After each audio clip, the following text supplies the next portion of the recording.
राजनीति में कभी आराम करने का वक्त नहीं। आप कह रहे हैं आराम करने का वक्त नहीं है, लेकिन राहुल गांधी 20 दिन की छुट्टी के बाद वापस आए हैं। पार्टी को सिर्फ एक व्यक्ति के नजरिए से देखना मैं समझता हूँ गलत है। इस सरकार ने कुछ काम किया है 12 साल में? बिल्कुल काम किया है। जो हमारे कार्यकाल में कार्यक्रम शुरू किए गए थे, परियोजनाएं शुरू की गई थी, उनको नया नाम दिया है। गृह मंत्री की बहुत वो सोच रहे थे, चालाकी के साथ सोच रहे थे, ऐसा बड़ा हेडलाइन बनाएंगे कि परिसीमन विधेयक पास हो गया, पर उनको 2/3 बहुमत नहीं मिला। बहुत बड़ी बेइज्जती हुई 17 अप्रैल को। जो प्रयास उन्होंने किया 2/3 बहुमत पाने का, बिल्कुल विफल हुए। 3 साल पहले एक पार्टी बनाई गई थी जिसका नाम किसी को भी पता नहीं था, वो आज एनडीए का दूसरा बड़ा घटक दल बन गया है। कौन कह रहा है, कौन कहलवा रहा है, प्लांटेशन कौन कर रहा है, खेती कौन, समाचार की खेती कौन करता है?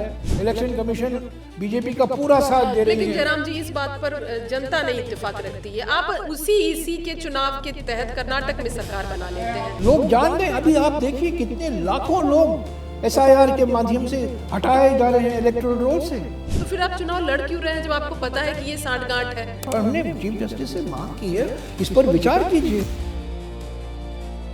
नमस्कार, टाइम्स नाउ नव भारत के पॉडकास्ट में आपका स्वागत है। आज हमारे साथ है कांग्रेस के कम्युनिकेशन विभाग के महासचिव जयराम रमेश। नमस्कार जयराम जी, सबसे पहले आपकी अपने घर का यानी कि कांग्रेस पार्टी से जुड़ा हुआ सवाल कि कांग्रेस इन दिनों क्या क्या कुछ नया कर रही है। संगठन के लिए संगठन सृजन कर रही है, पार्टी किस तरह मजबूत हो, अलग अलग राज्यों में जो चुनाव होना है उसकी क्या तैयारी है, क्या कर रही है कांग्रेस पार्टी? पहले तो अभी मॉनसून सत्र आने वाला है, संसद का सोमवार से शुरू होगा, 19 दिन का सत्र होगा, उसकी तैयारी हो रही है। 5 राज्यों का जो चुनाव का जिक्र आपने किया, उत्तर प्रदेश, उत्तराखंड, पंजाब, मणिपुर और गोवा, उसकी तैयारी हो रही है।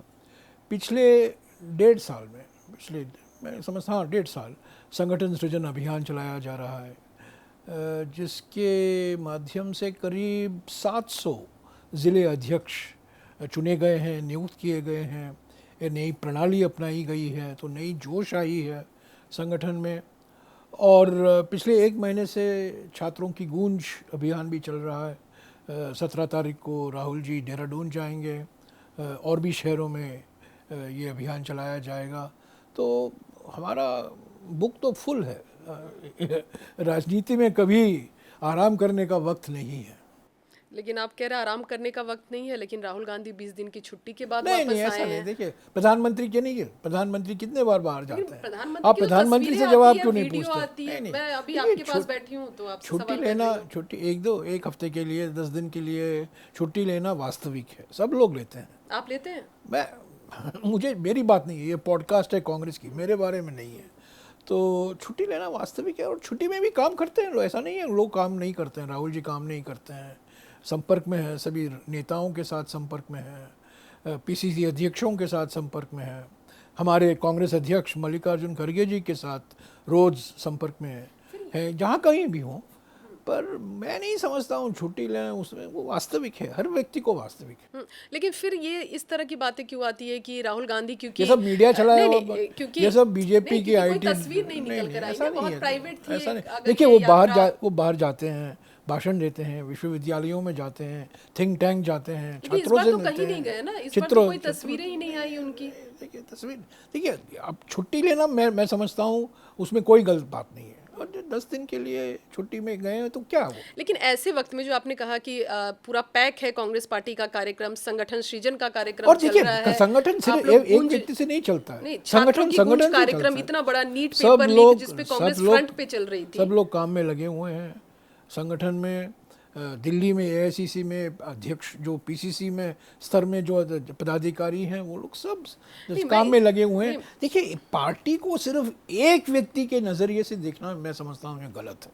नहीं, जैसा आपने कार्यक्रम बताया ना, छात्रों की गूंज कार्यक्रम जो पेपर लीक वाला था, कोटा का कार्यक्रम बहुत बढ़िया हुआ था। जिस तरह से राहुल गांधी ने प्रेजेंटेशन दिया, छात्रों से उन्होंने बातचीत की, तो एक इम्पैक्ट छात्रों में, खासकर की यूथ जो जेनजी कहा जा रहा था, 17 तारीख को भी होगा। उसमें एक बड़ा असर दिख रहा था। बिहार का कैंसिल हो गया क्योंकि राहुल गांधी नहीं थे, कह रहे। नहीं, वो बिहार में कई संगठन से जुड़े हुए कुछ मुद्दे थे, पर अभी जो देहरादून में होने वाला है पेपर लीक को लेकर, कोटा में जो हुआ वो कोचिंग सेंटर केंद्रित था, अभी जो देहरादून में हो रहा है 17 तारीख को, वो पेपर लेक से जुड़ा हुआ है। अलग अलग शहरों में ये अभियान चलाया जाएगा और शिक्षा से संबंधित विशेष मुद्दों पर राहुल जी प्रेजेंटेशन करते हैं, अपनी बात बोलते हैं। जो मुद्दे हैं, कोटा में उन्होंने एक बहुत महत्वपूर्ण बात कही जिसका जिक्र किसी ने भी नहीं किया, संसद के अंदर और संसद के बाहर। उन्होंने कहा क्या कोटा में कि जितना खर्च परिवार करते हैं, मिडिल क्लास परिवार करता है, मध्य वर्ग के परिवार करते हैं, जो बच्चे के लिए वो कोचिंग सेंटर भेजते हैं, कोचिंग सेंटर हैं, जितना खर्च परिवार करते हैं कोचिंग सेंटर पर, उससे कम, बहुत कम सरकार खर्च करती है शिक्षा के क्षेत्र में। प्राथमिक शिक्षा, सेकेंडरी शिक्षा, उच्च शिक्षा। तो ये बहुत बहुत बड़ी चौंकाने वाली चीज़ है कि जो परिवार खर्च करते हैं, निजी खर्च होता है कोचिंग सेंटर पर, वो इतना महत्वपूर्ण बात, इतनी, अगर आप उसकी तुलना करेंगे जो सरकार खर्च करती है, केंद्र सरकार खर्च करती है, ज़मीन आसमान का फ़र्क है। उसकी तुलना की ही नहीं जाती। नहीं जयराम जी, तो ये बहुत संकट का विषय है। ये महत्वपूर्ण संवेदनशील मामला है, शिक्षा से जुड़ा हुआ मामला है। अभी देश में और भी कई मुद्दे चल हाँ, रहे हैं। पेपर लीक भी है। पेपर लीक, देहरादून में पेपर लीक पर बहस करेंगे राहुल जी, अलग अलग जगहों में। और शिक्षा के क्षेत्र के लिए एजेंडा क्या होना चाहिए, क्या सुधार लाने चाहिए। सिर्फ परीक्षा की सीमित नहीं है, शिक्षा, जो शिक्षा प्रणाली है। अभी देखिए नहीं, वहाँ कोटा में भी उन्होंने कहा कि अभी आपको जो भी बदलाव लाने की जरूरत है। विकसित भारत शिक्षा VBSA बिल, विकसित भारत शिक्षा अधिष्ठान अधिनियम 2025, उस पर बहस चल रही है। वो तो बिल्कुल शिक्षा का केंद्रीकरण हो रहा है ना। और शिक्षा जो है समवर्ती सूची में है हमारे संविधान में, जो राज्यों की भी अधिकार हैं और केंद्र सरकार के भी अधिकार हैं। पर जो VBSA विधेयक अभी जिस पर चर्चा चल रही है और जो हम अनुमान लगा रहे हैं कि मानसून सत्र में पारित होगा, वो तो बिल्कुल भयंकर केंद्रीयकरण है।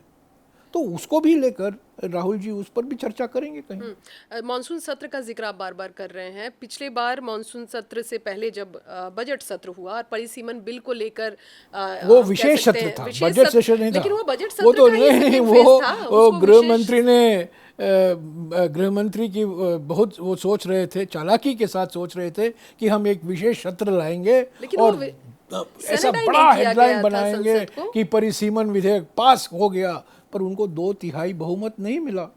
बहुत बड़ी बेइज्जती हुई 17 अप्रैल को। जो प्रयास उन्होंने किया 2/3 बहुमत पाने का, बिल्कुल विफल हुए, मुंह दिखाने लायक नहीं हुए।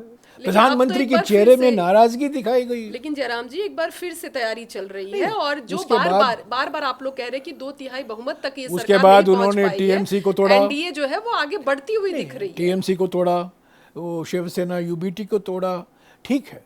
पर देखिए आंकड़े, देखिए आंकड़े क्या कहते हैं। एनसीपी शरद पवार की भी पार्टी का भी आ गया है। खंडन किया सुप्रिया जी ने।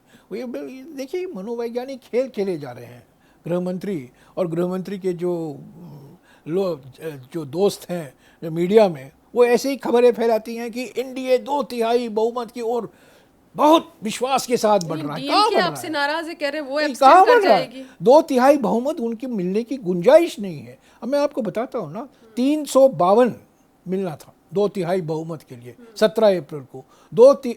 352 के तुलना में उनको 298 मिले।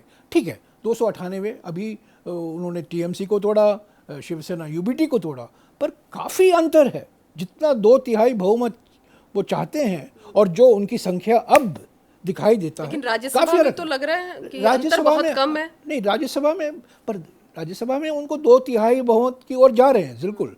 अभी 5, 6, 7 और चाहिए उनको, पर वो मिल सकता है। मुझे मैं विश्वास के साथ नहीं कह सकता हूँ कि नहीं मिलेगा। जितने विश्वास के साथ मैं लोकसभा के बारे में कह रहा हूँ, मैं राज्यसभा के बारे में नहीं कह सकता हूँ, क्योंकि उनको चाहिए मुश्किल से 7-8 और चाहिए, और वो मिल भी सकता है। अच्छा, क्योंकि उनके कई ऐसे फ्रेंडली पार्टी हैं, BJD है, अन्ना DMK है, हो सकता है मिल जाए, पर लोकसभा में नहीं मिलेगा उनको। लेकिन आप लोकसभा में इस दावे पर आप कह रहे हैं उनको नहीं मिलेगा, लेकिन आपका जो आंकड़ा था, आप उस आंकड़े पर रहेंगे या उससे कम होगा?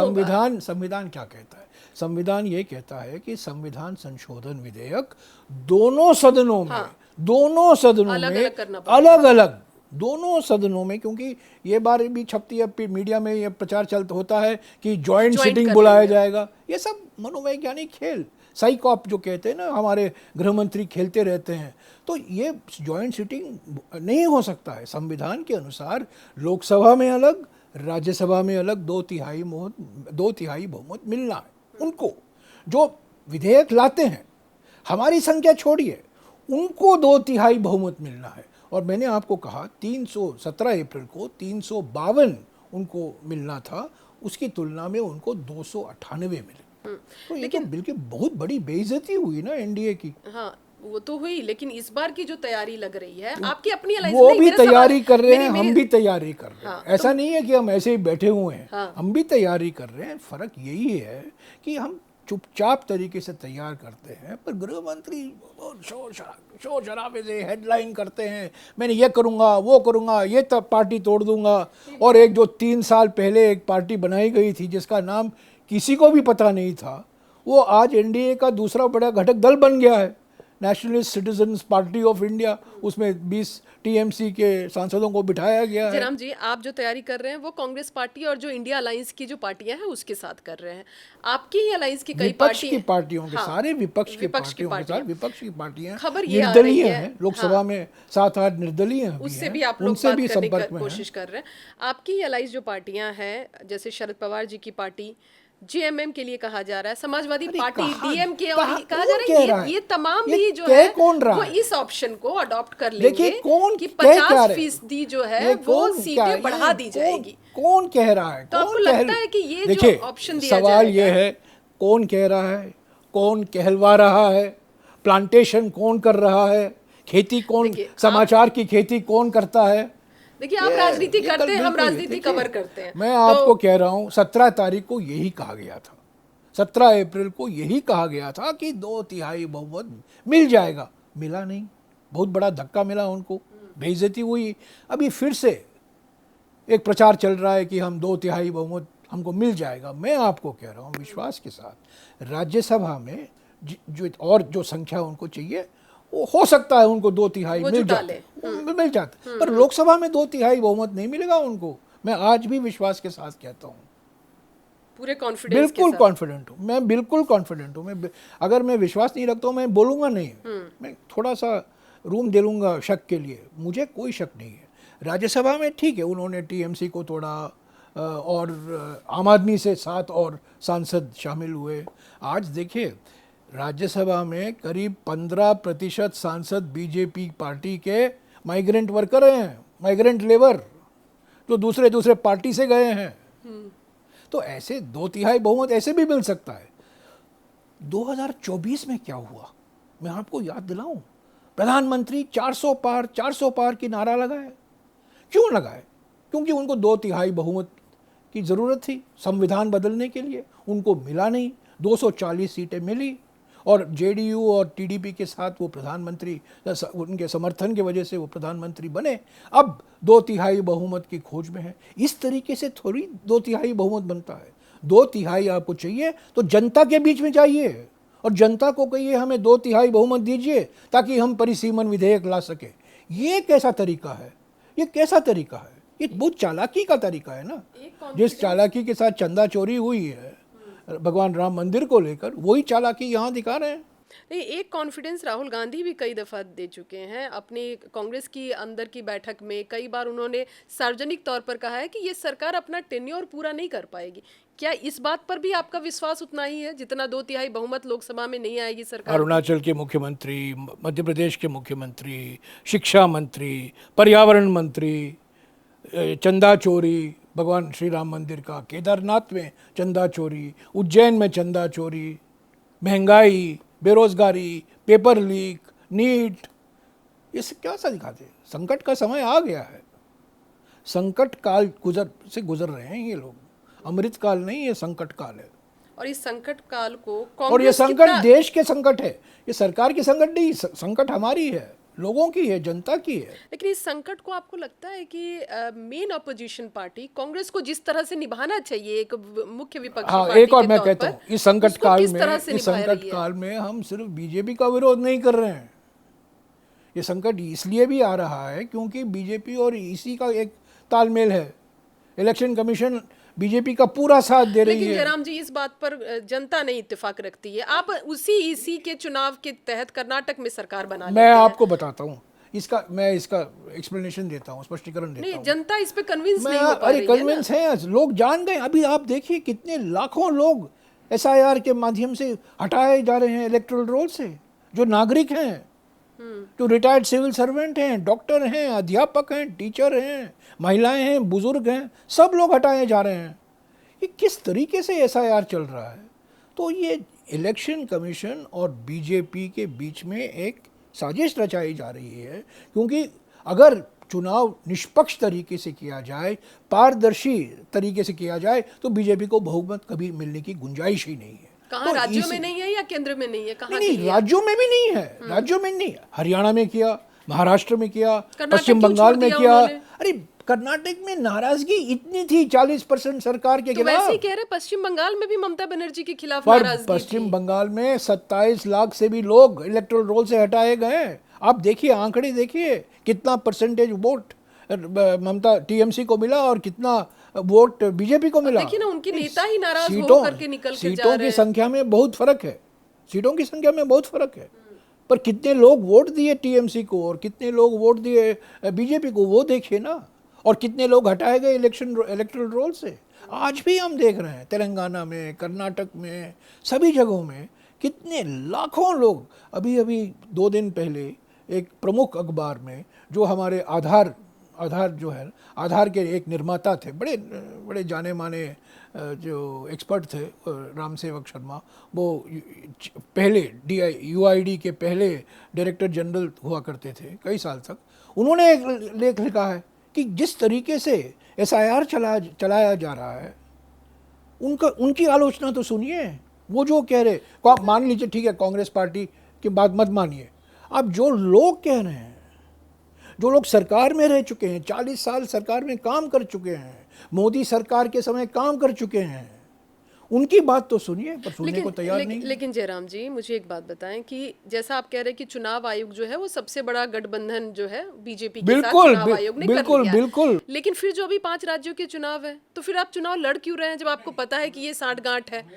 चुनाव लड़ना ही है, ये हम राजनीतिक पार्टी हैं, हम चुनाव लड़ेंगे। नहीं, बिहार में नहीं, ये चुनाव विकल्प लड़ेंगे। निकल कर आ रहा था कि हम चुनाव नहीं लड़ेंगे। एनजीओ नहीं है, हम कोई एनजीओ संगठन नहीं है, हम एक राजनीतिक पार्टी हैं। हमें चुनाव लड़ना है, चुनाव का बहिष्कार नहीं कर सकते। तो हमें चुनाव लड़ना है, चुनावी प्रक्रिया को और मजबूत करना है और पारदर्शी करना है। 24 विपक्षी पार्टियों ने चीफ जस्टिस को एक खत भी लिखा है, 8 पन्ने का पत्र लिखा है, और उन्होंने विस्तार से कहा है किस तरीके से इलेक्शन कमीशन अपना काम कर रहा है, क्या क्या खतरे उठाए जो पिछले 1 साल से हमें देखने को मिला है एसआईआर को लेकर, उसका क्या नकारात्मक असर हो रहा है। तो जो CGI जनता का विश्वास है चुनावी प्रक्रिया में, वो कम होते जा रहा है। और हमने चीफ जस्टिस से मांग की है, इस पर विचार कीजिए। लेकिन पत्र लिखे हुए मुझे लगता है 20 दिन से ज्यादा हो गए। हाँ, सीजीआई की तरफ से किसी तरह की आप लोगों से बातचीत की गई? नहीं, सीजीआई को हमने अवगत कराया है। 24 पार्टी, जिसमें डीएमके भी शामिल थी और आम आदमी पार्टी भी शामिल थी, 24 पार्टियों ने एक खत लिखा है। मैं समझता हूँ हमने चीफ जस्टिस से यही मांग की है कि आप थोड़ा आत्मचिंतन कीजिए, आप देखिए क्या चल रहा है, किस तरीके से इलेक्शन कमीशन अपना काम कर रहा है। जो पारदर्शिता की मांग कर रहे हैं वो क्यों पूरा नहीं हो पा रहा है, क्यों इतने पक्षपात तरीके से अब इलेक्शन कमीशन अपना काम आपको कर उम्मीद रहा है है। सीजीआई? और ये हम नहीं कह रहे हैं, पूर्व सीईसी भी यही कह रहे हैं। जो लोग पिछले 10-15 साल में चीफ इलेक्शन कमिश्नर रह चुके हैं या इलेक्शन कमिश्नर रह चुके हैं, वो भी यही कह रहे हैं। तो उम्मीद है कि कुछ इसमें अब देखिए बातचीत चलेगी, संसद में भी हम उठाते रहेंगे, पर हमें चुनाव लड़ना है।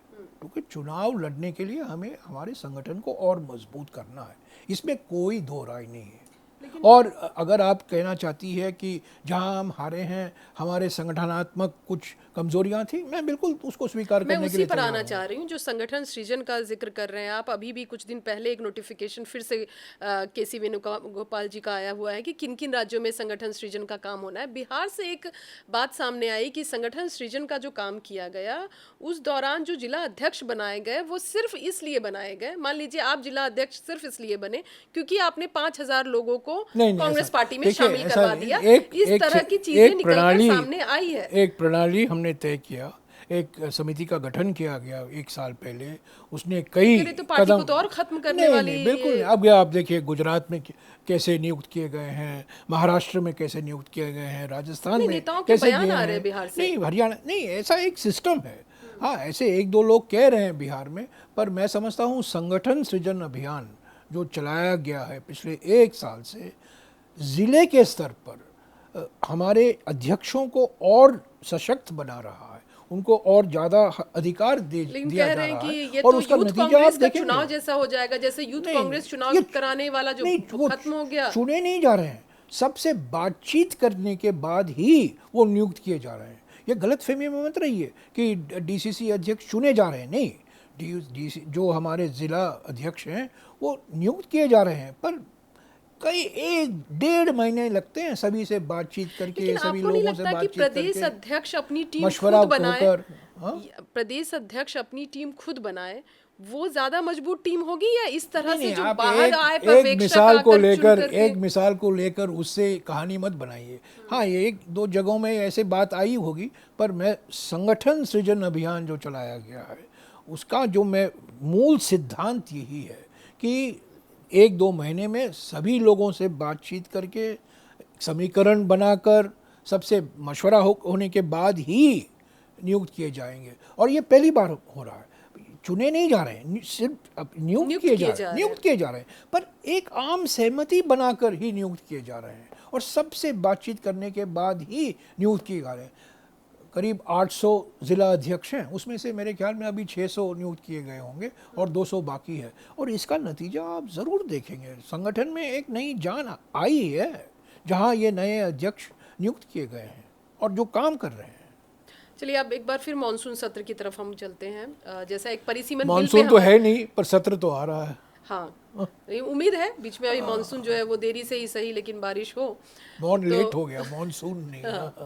तो मैं ये पूछना चाह रही थी कि एक तो हो गया परिसीमन बिल, इसके अलावा भी क्या कांग्रेस पार्टी की किस तरह की तैयारी है? एक और बिल की चर्चा हो रही है, अमेंडमेंट की चर्चा हो रही है कि 30 दिन से ज़्यादा अगर कोई मुख्यमंत्री प्रधानमंत्री अगर जेल में है तो उन्हें इस्तीफा देना पड़ेगा। कैसे विधेयक लाए, कैसे संविधान संशोधन विधेयक लाए हैं? लेकिन ये तो सब पे लागू होगा पर यार देखिए ना, 30 साल, ये 30 दिन में आप प्रतिशोध की राजनीति, उत्पीड़न की राजनीति करते हैं, किसी को भी आप जेल भेज सकते हैं ईडी, इनकम टैक्स, सीबीआई का दुरुपयोग करके, और 30 दिन में उनका बेल एप्लीकेशन की सुनवाई हो रही है, कोर्ट में उनका केस की सुनवाई हो रही है, उसको पूरा नज़रअंदाज करके आप उसको 31वें दिन में आप उसको बर्खास्त कर। लेकिन सबके लिए होगा ना? नहीं, ऐसा तो नहीं है कि ये सिर्फ ऐसा नहीं, पर क्यों किया गया, क्यों किया गया? ये तो कोई इसका जेल से सरकार चलाए ये भी तो नहीं होता संदर्भ, ना? क्या संदर्भ था, क्या बैकग्राउंड था दिल्ली के तत्कालीन मुख्यमंत्री अरविंद केजरीवाल को लेकर? हाँ,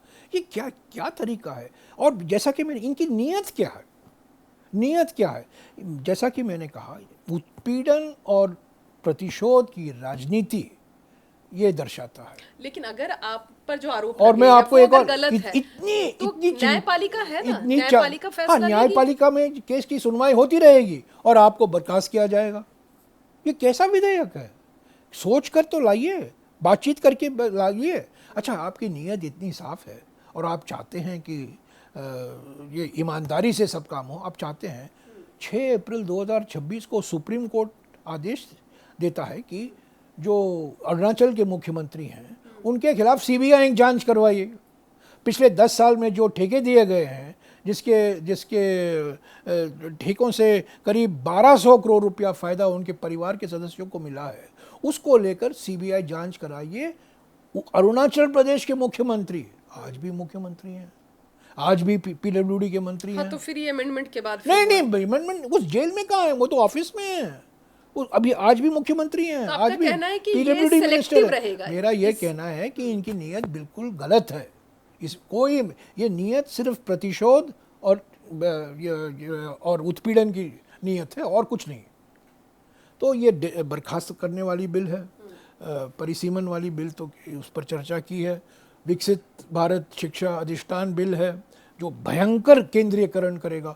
ये सारे आईआईटी, सारे आईआईएम, सभी संस्थाएं, उच्च शिक्षा संस्थाएं इसके खिलाफ हैं, पर फिर भी ये ज़बरदस्ती बिल लाना चाहते हैं ताकि उनका कंट्रोल रहे सारी उच्च शिक्षाओं के ऊपर, चाहे वो सेंट्रल यूनिवर्सिटी हो या राज्यों के सरकार जो चलाती है वो विश्वविद्यालय हो, तो वो भी एक बिल है। तो एफसीआरए अमेंडमेंट बिल है जिसका कड़ा विरोध किया गया था। इस सरकार ने कुछ काम किया है 12 साल में? आप जो बिल गिनवा रहे हैं या जो भी चीजें सरकार ने की, सबका तो विरोध ही करती हुई नजर आई है कांग्रेस बिल्कुल पार्टी। काम किया है। जो हमारे कार्यकाल में कार्यक्रम शुरू किए गए थे, परियोजनाएं शुरू की गई थी, उनको नया नाम दिया है, उसका मार्केटिंग किया है, उसका ब्रांडिंग किया है, उसका एक्रोनिम दिया है। वो उसमें तो बहुत माहिर है प्रधानमंत्री, मार्केटिंग और प्रचार में बहुत माहिर है, उनका कोई मुकाबला नहीं है, कोई मुकाबला नहीं है। पर इन्होंने नोटबंदी भी की, इन्होंने नोटबंदी भी की जिसका असर आज भी हम भुगत रहे हैं। सारे जो हमारे छोटे और लघु उद्योग हैं बंद पड़े हुए हैं। और आज देखिए चीन से हमारा जो व्यापार घाटा है, जो हम आयात करते हैं चीन से, 120 बिलियन डॉलर हो गया है। ये तो 12 साल में इन्होंने बड़ी उपलब्धि है इनकी। 19 जून 2020 को इन्होंने क्लीन चिट दे दी चीन को।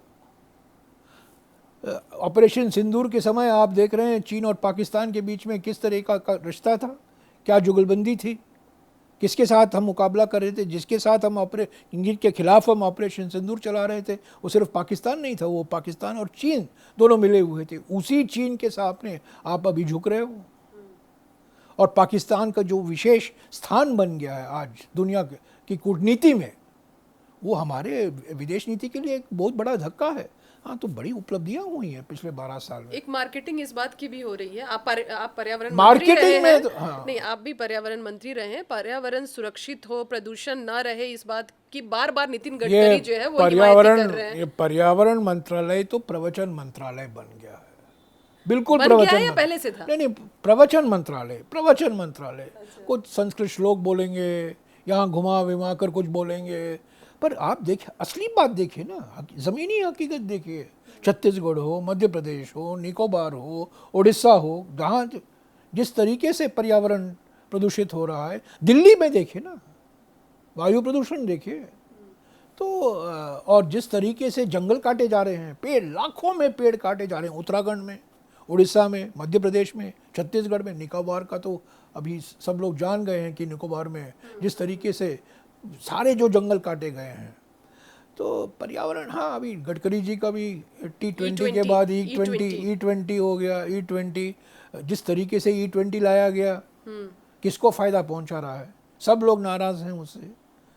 किसी को विश्वास नहीं हुआ है कि इनकी नीयत साफ थी, ईमानदारी से इन्होंने काम की। E20 को लेकर पहले तो G20 का बहुत ये हो गया, G20 बाद में T20, G20 था। ये तो फंसा सारे के सारे, ऐसे सब 420 है बस। G20, E20, E20, T20, ये तो 420 है। आपको याद है राज कपूर और नरगिस, पुराना फिल्म, आपके वक्त के पहले एक पुराना का फिल्म है 1955 का, श्री 420। ये तो श्री 400 की आपने बात कर दी। आपको लगता है कांग्रेस पार्टी के अंदर अब RG20 है? नहीं, देखिए कांग्रेस पार्टी में एक बात बता दूं, कांग्रेस पार्टी और बीजेपी में फ़र्क ये है कि हम एक रेजिमेंटेड पार्टी नहीं है, हम एक लोकतांत्रिक पार्टी है। बीजेपी में एक तंत्र का तोप चलाया जाता है और तोप चलाने वाले दो लोग हैं, प्रधानमंत्री और गृह मंत्री।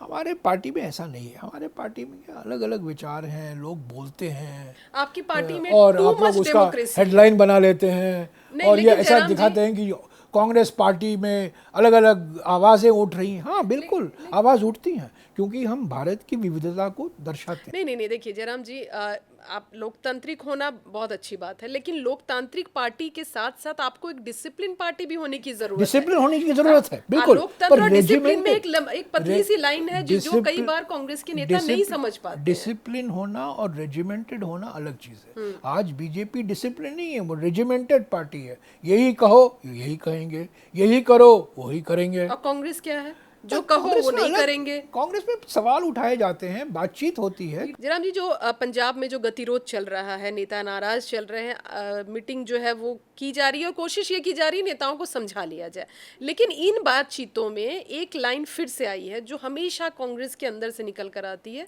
कि कांग्रेस में बीजेपी का स्लीपर सेल है, हमजा है यहाँ पर। आपको लगता है कांग्रेस पार्टी में हमजा है?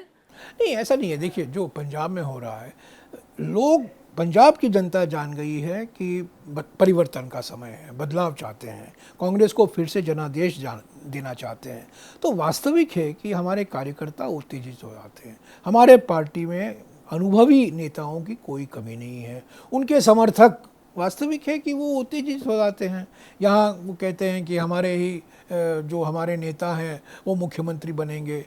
तो कई अनुभवी लोग लेकिन हैं। जिनको अनुभव, नहीं, जिनको मुख्यमंत्री बनाया जाता है वही विरोध में। चन्नी नहीं, यहाँ नहीं, पंजाब ऐसा में नहीं, विरोध कर रहे हैं, चन्नी- अशोक गहलोत जो है चन्नी- राजस्थान में नहीं, विरोध नहीं, ऐसा करते नहीं, थे, सभी लोग- भूपेंद्र हुड्डा हरियाणा में विरोध करते हैं।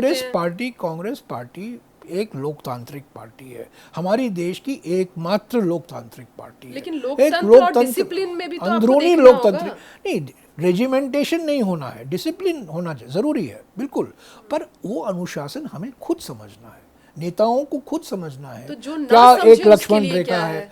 नहीं, पर देखिए, मैं समझता हूँ ये वास्तविक है और हम समझाने की कोशिश करते हैं, सबसे बातचीत करने की कोशिश करते हैं। और हमेशा हमारा इतिहास ही ऐसा रहा है कि अलग अलग विचार के लोग एक होकर कांग्रेस पार्टी आते हैं, क्योंकि कांग्रेस पार्टी के कुछ असूल हैं, कुछ सिद्धांत हैं, एक इतिहास है, एक विरासत है। उसमें विश्वास रखने वाले कांग्रेस पार्टी में होते हैं, एक विचारधारा। और ख़ास तौर से जब से राहुल जी एक प्रमुख नेता के रूप में उभर कर आए हैं हमारे पार्टी में, विचारधारा की जो स्पष्टता होनी चाहिए, वो हमेशा यही कहते हैं कि आइडियोलॉजिकल क्लैरिटी होने की ज़रूरत है। भारत जोड़ो यात्रा, भारत जोड़ो न्याय यात्रा, दो मिसाल हैं। तो ये लोग, मैं अच्छा होता कि जो हमारी जो आपस में विचार होता है वो हमारे पार्टी के अंदर ही हो। ये अच्छा होता है कि जो कुछ कहना है पार्टी के मंच पर कहो, पार्टी के समितियों में कहो, पर एक बार जब एक निर्णय लिया जाता है तब हम उसे पालन करना चाहिए। वो बिल्कुल मैं सहमत हूँ, पर हमेशा ये लागू नहीं होता है। कभी कभी लोग उत्तेजित हो जाते हैं। आप मुझे कह रहे थे, आप बिहार का एग्जांपल दे रहे हैं, आप पंजाब, आपके हर राज्य में वही है। उत्तर प्रदेश का, नहीं, आप उत्तर प्रदेश की बात करते हैं। हमारे पार्टी में नेताओं की कमी नहीं है, अनुभवी नेताओं की कमी नहीं है। ये बीजेपी के बारे में नहीं कह सकते आप, कांग्रेस पार्टी के बारे में कहेंगे। मैं उत्तर प्रदेश का जिक्र करूंगी। उत्तर प्रदेश में चुनाव है और उत्तर प्रदेश का चुनाव कितना महत्वपूर्ण होता है ये आप बखूबी जानते हैं।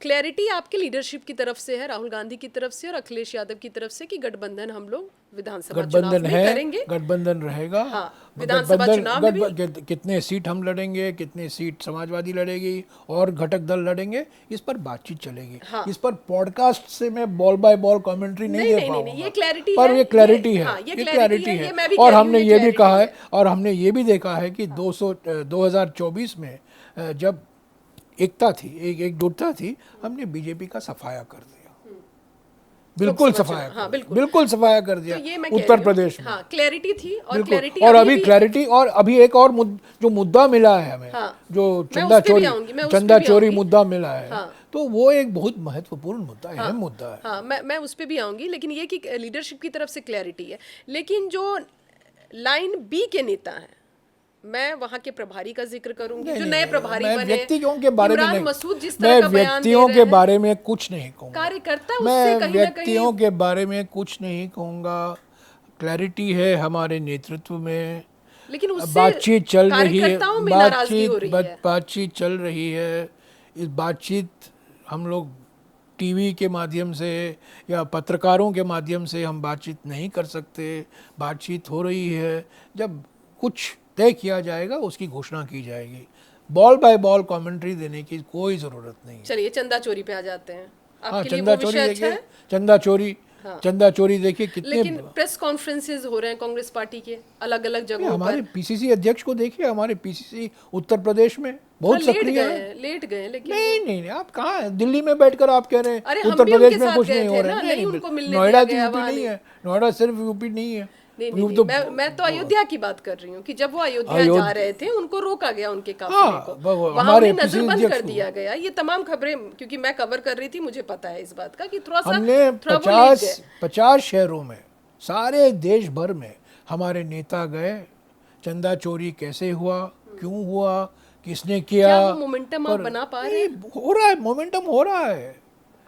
आपको आप लगता है हमेशा कि चुनाव मोमेंटम और आप नहीं मोमेंटम है क्या? नहीं आपको नहीं क्या नहीं, सवाल पूछती नहीं हैं नहीं, आप? क्या चुनाव में ये इसका असर चुनावी आपको मुद्दा दिखेगा? है, ये बिल्कुल चुनावी मुद्दा है, आपको बिल्कुल लगता है? चुनावी मुद्दा है, बिल्कुल चुनावी मुद्दा है। ये बद्रीनाथ केदारनाथ में हुआ है, उज्जैन में हुआ है, पर उत्तर प्रदेश के संदर्भ में जरूर चंदा चोरी, अयोध्या भगवान श्री राम मंदिर में जो चंदा चोरी हुआ है, और बीजेपी आरएसएस के कार्यकर्ता और नेताओं के द्वारा ही किया गया है। ये सब जो नियुक्त किए गए थे, जो ट्रस्ट की बात हो रही है, किसने नियुक्त किया, कौन थे ये लोग? सब आरएसएस और बीजेपी के ही थे। सब जानकारी थी प्रधानमंत्री को। प्रधानमंत्री ने आज तक चुप्पी नहीं तोड़ी है, गृह मंत्री ने आज तक चुप्पी नहीं तोड़ी है इसके बारे में। इतना भयंकर आस्था पर धोखा हुआ है, इतनी भारी मात्रा में चंदा चोरी हुई है, उस पर कोई प्रधानमंत्री और गृह मंत्री ने एक बात नहीं कही, एक शब्द नहीं कहा। दुनिया भर की बातें बोलते जनता रहते हैं। वोट में अपनी नाराजगी दिखाएगी, आपको लगता है ऐसा? अभी हम तो उम्मीद यही करते हैं ना, प्रचार करते हैं। मैं भविष्यवाणी थोड़ी दे सकता हूँ। लेकिन ये होगा बीजेपी कि ये नहीं। कह रही है पर कि हम कांग्रेस खूब- किस मुंह से चंदा चोरी की बात कर रही है? जब प्राण प्रतिष्ठा पूजा की गई, आप लोग को निमंत्रण दिया मुद्दा गया, वो आप नहीं लोग है, चले मुद्दा वो गए। नहीं है, मुद्दा चंदा चोरी का है, आस्था धोखा का है। मुद्दा आज का है, 2024 जनवरी 22 उद्घाटन हुआ, प्रतिष्ठान हुआ, वो अलग बात है। आज जो हो रहा है, आज अपने जो आप को खुलासे कांग्रेस हुए बहुत बड़ा हैं, हिंदू बता जो रही है। खुलासे हुए हैं, जो आरएसएस बीजेपी के कार्यकर्ता और नेता इसमें शामिल हुए हैं, उस साफ नजर आया है, साफ निकल कर आया है। उस पर आप क्यों नहीं बोलते? आप अभी पूछ रहे हो कि आप 2024 में नहीं आए। बीजेपी ये नहीं, कह रही है। ये गलत ना, ध्यान हटाने के लिए ना, डाइवर्जनरी टैक्टिक है। जो असली मुद्दा है आप उसको जवाब नहीं देंगे और कोई मुद्दा उठाएंगे। असली मुद्दा जनता जो जानना चाहती है, हमारे आस्था पर धोखा हुआ है, भयंकर धोखा हुआ है, भारी मात्रा में चंदा चोरी हुई है, क्या कार्रवाई हो रही है? प्रधानमंत्री इस पर क्यों नहीं बोलते? गृह मंत्री इस पर क्यों नहीं बोलते? तो क्यों यही तो चुप्पी मुद्दा साधे है, हुए हैं? क्यों यही आप- तो मुद्दा है। क्यों लग रहा है आपको, क्या लग रहा है, क्यों चुप्पी साधे हुए नहीं, हैं? वो हमेशा ऐसे बोलना जो चाहिए, मुद्दा- राम मंदिर पर तो सबसे ऐसे जो ज्यादा ऐसे जब मुद्दे उठते हैं तो प्रधानमंत्री भी बिल्कुल या तो विदेश चले जाते हैं, जिसका सवाल आप उठाते नहीं है, अब वो विदेश चले जाते हैं या चुप रहते हैं, या क्लीन चिट दे देते हैं। जो 19 जून 2020 को चीन को क्लीन चिट दे दिया इन्होंने। तो ये मुद्दे हैं। देखिए, ये नाराज़गी है जनता में और हमारे सामने चुनौती है। इस नाराज़गी को हमें वोट में बदलना है, मैं बिल्कुल स्वीकारता हूँ। और हमें जितना हमें वोट में बदलना चाहिए था, पहले हम बदल नहीं पाए।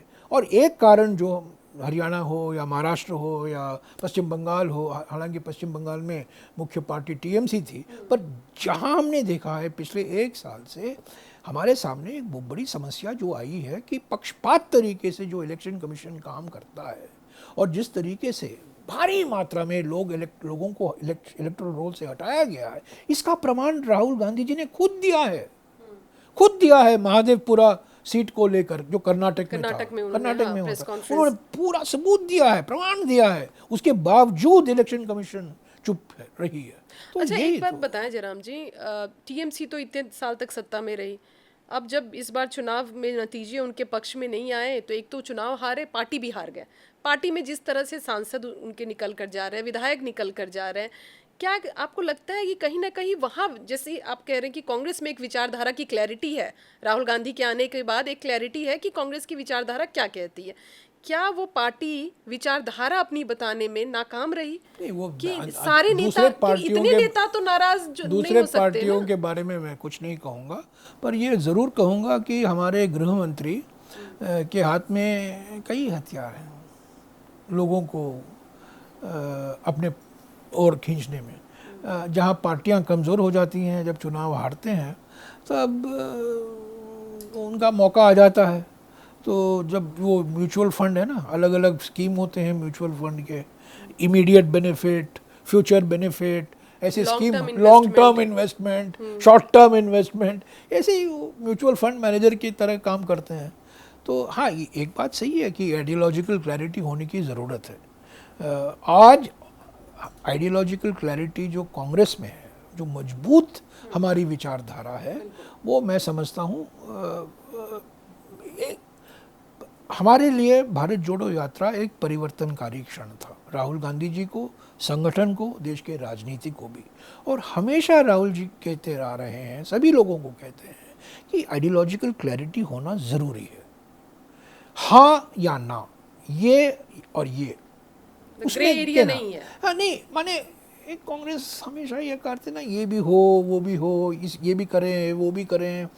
ऐसे परिस्थितियां आज आ गई हैं जहां लोग चाहते हैं क्लैरिटी रहनी चाहिए। और यही आपका स्टैंड क्या है? यही वजह है कि अब नेता अब ये भी चाहते हैं कि कांग्रेस जो ठंडा करके खाने वाली जो परंपरा रखती थी, अब इंस्टेंट फैसले ले, ये भी चाहती है कांग्रेस पार्टी से। कांग्रेस का इतिहास इंस्टेंट फैसले का नहीं है। हाँ, अब ये चाहती है। हम एक मैगी नूडल फैक्ट्री नहीं है हम लोग। हाँ। एक इंस्टेंट कॉफ़ी, नेस्कैफे या मैगी नूडल, इंस्टेंट नूडल नहीं है।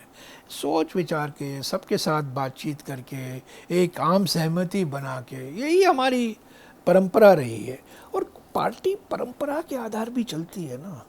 पार्टी एकदम 180 डिग्री टर्न नहीं कर सकती, परंपरा भी अपना एक विशेष महत्व रखता है। ये बात तो कहना होगा जयराम जी कि इन दिनों जो पार्टी ने फैसले लिए हैं, चाहे केरल में नए मुख्यमंत्री को चुनना हो, चाहे कर्नाटक में पावर ट्रांसफर करना हो, इनको बहुत स्मूथली कांग्रेस पार्टी पर मैं व्यक्तियों के बारे में नहीं कहूँगा, पर मैं जरूर ये कहूँगा, राहुल गांधी, हाँ नहीं, राहुल जी वो हमेशा यही कहते हैं, वो ही उनका एकमात्र संदेशा यही है कार्यकर्ताओं को कि आप आलोचना करो, खूब सवाल उठाओ, मेरे से भी सवाल उठाओ, पर पार्टी के अंदर, पार्टी जो फोरम होता है, पार्टी की मीटिंग होते हैं, समितियां बनती हैं, अंदर पार्टी के अंदर जो कुछ कहना कहो, पर एक बार जब पार्टी ने एक निर्णय लिया है, उसका पालन करना आपका धर्म बनता है, और उससे मैं बिल्कुल सहमत हूँ।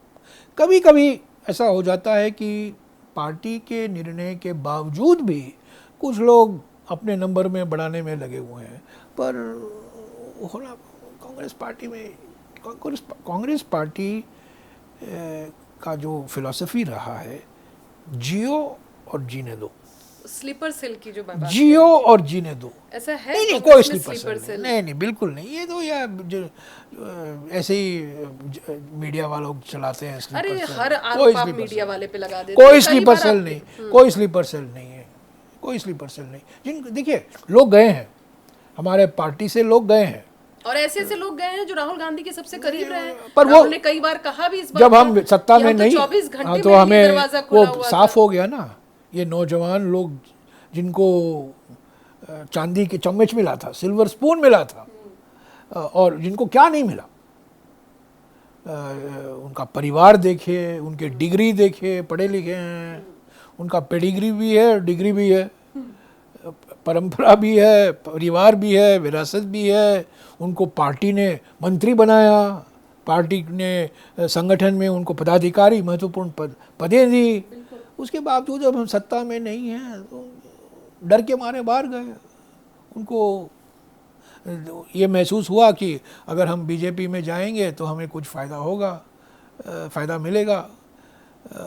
तो हाँ, इनमें मैं समझता हूँ विचारधारा की कमी दिखाई दी, और इनको बहुत कुछ मिला, पार्टी से बहुत कुछ मिला है। ख़ास तौर से ये नौजवान लोग जो गए हैं ना, ये बहुत इन्होंने गलती की, और इन्होंने विश्वासघात की कांग्रेस पार्टी से और राहुल जी से, दोनों। लेकिन ये भी है ना कि कार्यकर्ता कई बार ये कहते हैं कि जो विश्वासघात जो किया है उनको फिर एंट्री मिलनी नहीं चाहिए। जिस दिन कभी देखिए, वो अगर आएंगे देखेंगे, पर अगर मुझे पूछा जाए तो एंट्री नहीं मिलनी चाहिए, अगर मुझे पूछा जाए। पर अगर आएंगे कि नहीं मुझे पता नहीं है, पर मैं जानता हूँ अगर मैं सत्ता, अगर हम ये साफ हो गया है कि हम सत्ता हासिल करेंगे तो वो वापस लौटने की क्यू में खड़े हो जाएंगे। मैं बिल्कुल जानता हूँ, पर मेरा विचार है उनको हमें लेना नहीं चाहिए, ऐसे लोगों को नहीं लेना चाहिए। नहीं लेना चाहिए। जो एक बार जब हम सत्ता में नहीं है तो सहनशीलता नहीं है, सहनशीलता नहीं दिखाते हैं।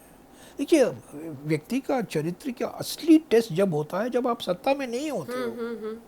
सत्ता में होकर आप कुछ भी कह सकते हो, पर जब सत्ता नहीं है और आप पार्टी में टिके हुए हो, काम कर रहे हो, संघर्ष कर रहे हो, आलोचना सह रहे हो, तब आपका व्यक्ति का असली टेस्ट होता है, व्यक्तित्व का असली टेस्ट होता है। एक सवाल आपको लेकर पूछ लूं? नहीं नहीं, ये बहुत पार्टी के बहुत नहीं, नहीं, बिल्कुल जैसे नहीं, हम लोग जो बिल्कुल नाम आपको नहीं, आपको ये लेकर नाम पॉडकास्ट करते हैं, बिल्कुल नहीं। जैसे कोई कई बार हम लोग मैंने ऐसे कहा कहते हैं, आप व्यक्तियों के हेडमास्टर हो, नहीं नहीं, कभी मैं कुछ लोग आपको हेडमास्टर नहीं कहते नहीं, हैं, हेडमास्टर वो आइंस्टाइन मेरे कह बाल की देते वजह हैं, से है। आइंस्टाइन कह जो देते हैं, जो विकिपीडिया कह देते जो हैं। बाल बचे हुए हैं उसके वजह से मुझे हेडमास्टर के रूप में। एज अ कम्युनिकेशन विभाग के महासचिव के तौर पर कैसा आप अपने कार्यकाल को, क्योंकि अभी और 4 चलता साल रहे- हो गए मुझे। हाँ, तो 4 कैसा साल और आपका अपना अनुभव बताएं। 4 साल हो गए हैं और मैं ऐसा व्यक्ति था जो 10 बजे सोया करता था और 5 बजे जगता था, 4:30 बजे 5 बजे उठता था, पर 10 दुकान बंद हो जाती थी, 10:15 10:30। अब मुझे 1:30 बजे तक या 2 बजे तक आप ऑनलाइन भी हाँ रहते ऑनलाइन रहना हाँ, पड़ता हाँ, है, हाँ। और 5:30 बजे और 6 बजे फिर से ऑनलाइन हो जाता हूँ। तो वो बदलाव आया है, मेरे जो साइकिल है ना, उस साइकिल में बदलाव आ गया। 20 घंटा ऑनलाइन रहता हूँ और चश्मे का पावर भी बढ़ गया होगा। हाँ चश्मे का पावर भी बढ़ गया। नहीं, चश्मे का पावर नहीं बढ़ा है, चश्मे का पावर नहीं बढ़ा है। और पर देखिए, आजकल के ज़माने में कम्युनिकेशन जो है ना, उसमें देरी नहीं हो सकती, तत्काल होना इसकी वही जरूरी है। इंस्टेंट जो मैं कह रही थी एक तो आक्रामक होना है, आक्रामक होना है, इंस्टेंट होना है, हाँ, और एक क्लैरिटी होनी चाहिए कम्युनिकेशन में। घुमा फिरा कर लंबे जलेबी ताली बनाकर बना रहे हैं। कम्युनिकेशन नहीं हो बन सकता। तो कम्युनिकेशन इंस्टेंट होना है, कम्युनिकेशन धारदार होना साफ है। सुथरा होना है, हाँ, और कम्युनिकेशन एक आक्रामक होना है। ये बदलाव आया है कम्युनिकेशन में पिछले 10 और ख़ास तौर से सोशल मीडिया आने के बाद, और कम्युनिकेशन के माध्यम भी बढ़ गए तो हैं। ये क्या राहुल गांधी जी के एडवाइस से आया, या मतलब कैसे आप लोगों ने कि भाई कांग्रेस को भी अब इस तरह का होना होगा, आपको जिस तरह का आपको पर नहीं, वो आक्रामक 4 तरीके साल से पहले जब मैं बना था, मुझे पता था कि यही हमारे सामने सबसे बड़ी चुनौती है। और तब 3 महीने के अंदर हमारी भारत जोड़ो यात्रा की शुरुआत भी हुई। हमारा उदयपुर चिंतन शिविर भी हुआ, उसमें भी बातचीत की गई। और वहाँ एक हमारे लोग कहते थे कि हमारा कम्युनिकेशन थोड़ा पीछे है, कम्युनिकेशन में आक्रामक होना चाहिए, कम्युनिकेशन टाइमली होना चाहिए, कम्युनिकेशन में क्लैरिटी होने की ज़रूरत है। तो उसी भावनाओं को मैं मद्देनज़र रखते हुए हमारी रणनीति हमने तैयार की। और आपने देखा होगा, सोशल मीडिया हो या प्रिंट मीडिया हो या टेलीविज़न मीडिया हो, एक आक्रामकता है, एग्रेशन है कांग्रेस में। हम बीजेपी की माफिक एग्रेशन नहीं है, पर हम एग्रेशन है क्योंकि हमारी पार्टी अलग है ना। हमारा जो सोल कम्युनिकेशन जो है है वो, हमारे पार्टी को दर्शाना है। हम वो नहीं कम्युनिकेट कर सकते जो हम हैं नहीं। हम हैं, जैसा कि आप बार बार मुझे पूछते हो, फलाना ने ये कहा, इसने वो कहा, इसने ये किया, आप मुझे मिसाल देते रहते हो, पर हम एक लोकतांत्रिक पार्टी हैं, हमारे पार्टी में अलग विचार हैं, अलग अलग लोग कहते हैं क्यों। एक बीजेपी के माफिक तो नहीं ना, बीजेपी के माफिक मुझे याद है प्रधानमंत्री ने उनके अपने सांसदों को बुलाकर कहा, आपको देश के नाम संदेश देने की कोई ज़रूरत नहीं है, और सब लोग बाइट देना बंद कर दिए। आपको याद होगा 10 साल पहले बाइट दिया करते थे बीजेपी के लोग। एक दिन मुझे कहा गया, प्रधानमंत्री ने सबको बुलाया और कहा, आप लोगों को देश के नाम संदेश देने की कोई ज़रूरत नहीं। उस दिन से चुप्पी। तो एक रेजिमेंटेड पार्टी है, वो उनका आरएसएस का डिसिप्लिन, उसको डिसिप्लिन में नहीं कहता हूँ, वो रेजिमेंटेशन कहता हूँ, वो एक तंत्र का तोप है। चलिए धन्यवाद, आज आपने बहुत समय दिया और सारे सवाल के बेबाकी से आपने जवाब दिए, उसके लिए बहुत धन्यवाद आपका। Thank you.